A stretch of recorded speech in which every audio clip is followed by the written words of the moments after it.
அதிமுகவுடன் கூட்டணி வைத்ததால் மதிமுக படுபாதாளத்திற்கு போனதாக அக்கட்சியின் பொதுச் செயலாளர் வைகோ தெரிவித்துள்ளார். ஈரோட்டில் மதிமுகவின் கோவை மண்டல தேர்தல் நிதியளிப்பு நிகழ்ச்சி நடைபெற்றது. இதில் பங்கேற்று உரையாற்றிய மதிமுக பொதுச் செயலாளர் வைகோ, கூட்டணி தர்மத்தை முழுவதுமாக கடைபிடிக்கும் கட்சி மதிமுக என்றார். கடந்த காலங்களில் சில பிழைகளை செய்துள்ளதாக கூறிய வைகோ, அதிமுகவுடன் கூட்டணி வைத்ததால் மதிமுக படுபாதாளத்திற்கு சென்றதாக வேதனை தெரிவித்தார். அதிமுகவுடன் கூட்டணி வைத்த தவறான, மன்னிக்க முடியாத முடிவு என்றும் கூறினார்.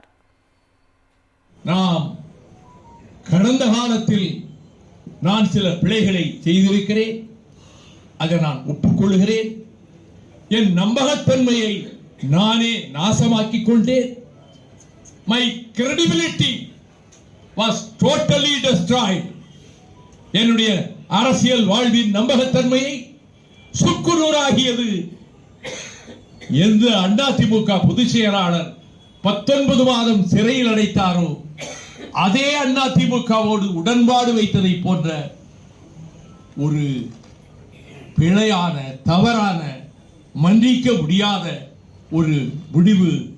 அதிமுகவுடன் கூட்டணி வைத்ததால் மதிமுக படுபாதாளத்திற்கு போனதாக அக்கட்சியின் பொதுச் செயலாளர் வைகோ தெரிவித்துள்ளார். ஈரோட்டில் மதிமுகவின் கோவை மண்டல தேர்தல் நிதியளிப்பு நிகழ்ச்சி நடைபெற்றது. இதில் பங்கேற்று உரையாற்றிய மதிமுக பொதுச் செயலாளர் வைகோ, கூட்டணி தர்மத்தை முழுவதுமாக கடைபிடிக்கும் கட்சி மதிமுக என்றார். கடந்த காலங்களில் சில பிழைகளை செய்துள்ளதாக கூறிய வைகோ, அதிமுகவுடன் கூட்டணி வைத்ததால் மதிமுக படுபாதாளத்திற்கு சென்றதாக வேதனை தெரிவித்தார். அதிமுகவுடன் கூட்டணி வைத்த தவறான, மன்னிக்க முடியாத முடிவு என்றும் கூறினார்.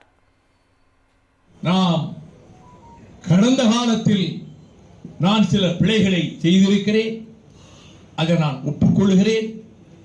என் நம்பகத்தன்மையை நானே நாசமாக்கிக் கொண்டேன். My credibility was totally destroyed.